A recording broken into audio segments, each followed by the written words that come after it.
very, very young, like 5 or 6 years old, and growing up in the early 70s and watching Adam 12 and Chips and Dragnet and all these other police shows. And I really, really wanted to be a police officer.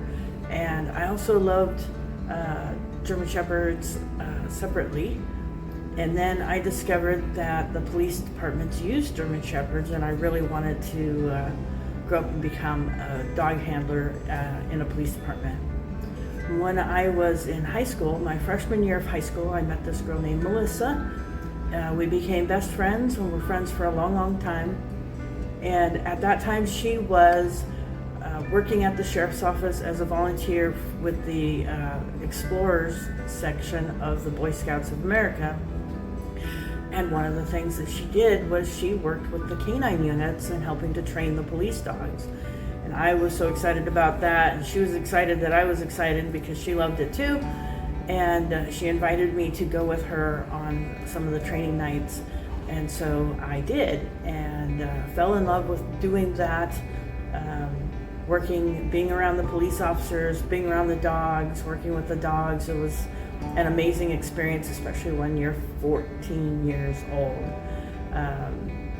And we would go, and they would take us out like into a state park or a city park or something, and the head trainer would take me to a specific tree and say, okay, this is where you start. Scrub your feet on the ground, and then you're going to walk in 25 yards or something and lay down. It was horrible with distance. No idea how far 25 yards really was. It was like 75 feet. Sometimes I'd be a little shorter, which was fine. Sometimes it'd be a lot longer. Trying to find the best place to hide. But the thing about me is I was never afraid of the dogs or of getting bit or anything like that. So I didn't put off this big fierce scent, which in one way was really good, and in another way was not so good. It was good because the dogs had to really focus on the smell, the odor that I left behind. And the dog handlers and dog masters had to read their dog and really, really concentrate and figure out, is the dog actually on the scent or are they not? And many, many, many a times, the dog would just go right past me, and the handler would go right past me, and they had no idea, because I'd be like laying in tall grass or climb a tree or something and just kind of wait and let them go by. And they do, after about 10-15 minutes, that they had somehow lost me and go back. And sometimes I'd be out there for hours waiting for the canines to come and find me. It was a lot of fun. It was a great experience, and we would do many different things. Sometimes we'd be in the city, sometimes we'd be out in the mountains, sometimes we would be inside a building, and if the air conditioning was on, it would move the scent around, so the dogs would be running around. There was one time that Melissa and I were in a building together. We were in the sporting goods store, and they gave us 20 minutes. Go inside, find a place to hide, and we were wandering around, and we went through the fishing section, and there was actually this boat sitting just sitting out and stuff. So we grabbed vests off the rack and hats and fishing poles and a bunch of other stuff, and we climbed into the boat, and we sat there with the poles and just sat there like we were fishing, and cracked up the police officers so many times. They couldn't believe that we were actually just sitting there in the boat acting like fisher people. But that was a fun time. In that same building, not that same night, but on another night, was the first time that I actually got bit.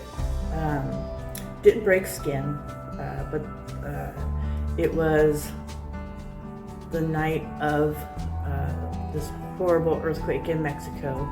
It had to have been like 1984, 85, somewhere around there.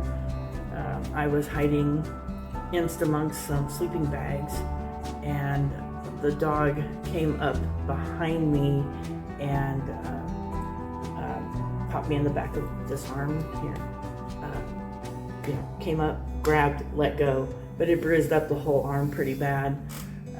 In fact, 3 of us got bit that night, which is why I mentioned Mexico. So when there are major earthquakes or hurricanes, natural disaster type things, it does affect the animals, and especially the dogs. They get a little more anxious, and they are prone to attack a little bit more often. That particular dog that did attack me was one of our dogs that had been trained in another country and then brought here.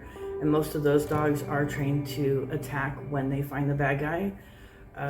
The dogs that we trained here in the department were trained to find the bad guy and bark and keep them in an area until the rest of the policemen arrived,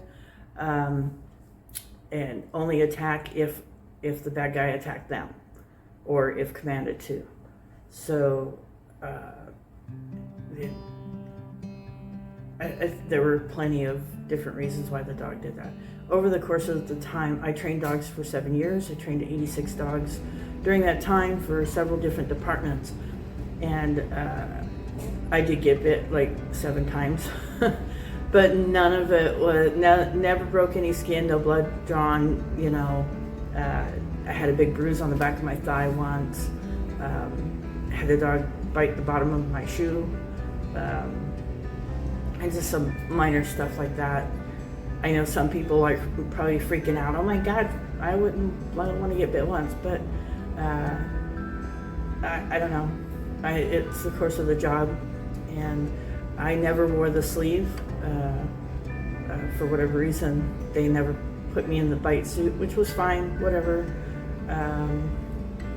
But I had a great time. I would ride with the canine units when out on the street, and offer some little tidbits of advice sometimes. There was one time I was in the car with one of the police officers and his dog, and we had responded to a drive-by shooting, and we were amongst many officers who had responded to this call, but we were right behind the car that had been pulled over, and the officer got out of the car, took the shotgun, got out of the car.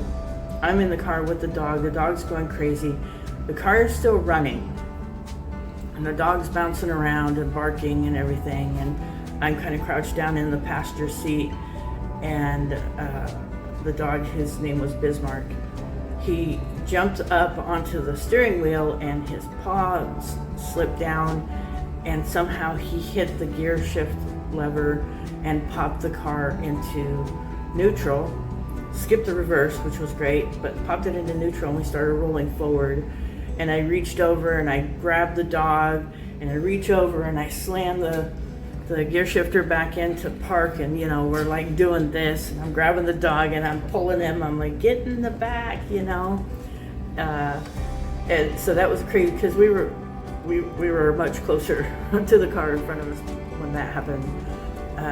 And then the officer went afterwards, he gets back in the car and we were talking, and I told him what was happening. He goes, I was wondering why the car was moving. He goes, I should have turned the engine off. I'm like, it's all right. Luckily I was here and I was able to control the dog. I never would interfere with the dogs during the course of when they were working. That was not my job. My job was to observe and to make suggestions, or learn stuff for myself too as a trainer. And but I rode with a lot of the different canines and really enjoyed the experience, and I wished I never got to be a police officer.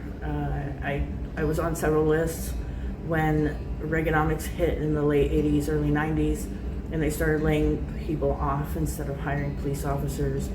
And I got discouraged, and I stopped trying, and then I tried again, and then I stopped trying, and ended up aging out. Without military experience, you can only be up to 35 to join the departments.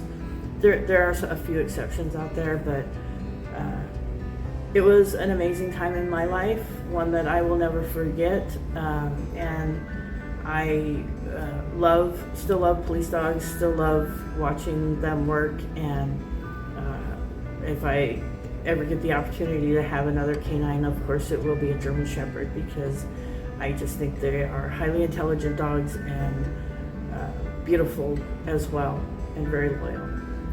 So yeah, that's me training police dogs back in the 80s or early 90s.